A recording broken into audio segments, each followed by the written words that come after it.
Pour la troisième fois, vous nous présentez ce rapport concernant une subvention de 232 000 € à la FEV. Cette fois-ci, il est écrit que vos services ont pris la peine de faire de véritables recherches et non un copier-coller comme la fois précédente. Ils admettent que le mot « France » n'est jamais employé, mais visiblement ça ne les dérange pas, moi si. Ensuite, ils écrivent que la langue française est respectée sans faire mention de l'écriture inclusive, totalement occultée. Un oubli de leur part sans doute. Vos services jouent également sur les mots. Pour eux, la FEV n'aide pas les migrants, mais, je cite, des familles nouvellement arrivées. Certes, chacun peut employer le terme qui l'arrange, les synonymes ne manquent pas. Clandestins, immigrés. Tout ça, en fait, pour dire des étrangers qui n'ont, selon nous, pas vocation à rester en France, surtout quand les conditions de vie et d'études de nos jeunes sont aussi difficiles qu'aujourd'hui. Et quand il ne s'agit pas de soutien aux étrangers, il s'agit de favoriser les jeunes des quartiers dits prioritaires. Donc la politique de la ville dans toute sa splendeur, qui consiste à jeter des milliards d'euros par les fenêtres. Pour quel résultat ? Vous le savez, mais je vais quand même le rappeler. Des quartiers contrôlés par les trafiquants de drogue, un communautarisme islamiste toujours plus agressif, de véritables zones de non-France où il ne fait pas bon d'être simplement français. Et rappelons que l'argent dépensé en pure perte n'est ni celui de l'État, ni celui des collectivités, mais bien celui des Français. Certains ont parfois tendance à l'oublier.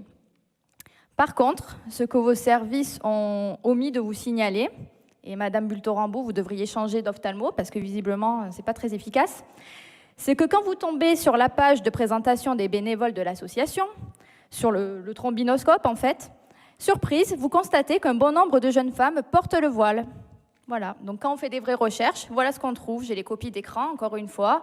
Donc à 23h32, au lieu de dormir, j'étais en train de faire mes recherches.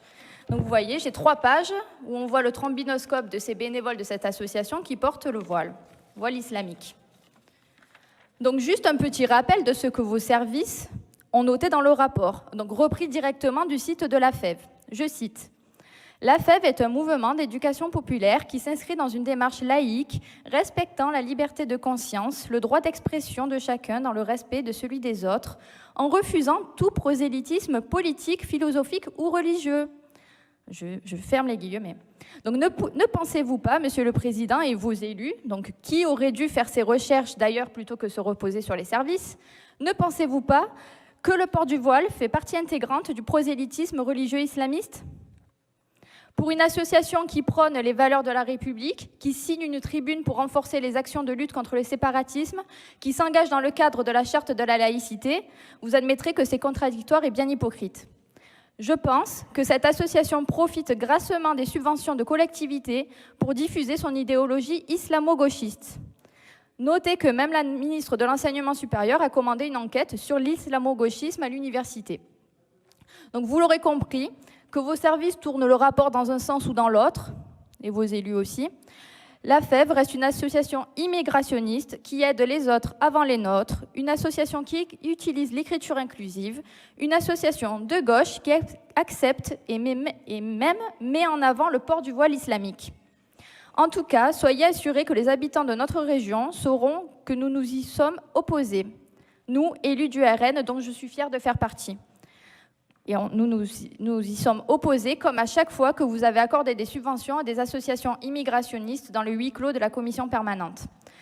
En tout cas, Monsieur le Président, je vous remercie toutefois personnellement pour votre écoute lors des précédentes séances, en espérant que vous ferez de même cette fois-ci. Merci.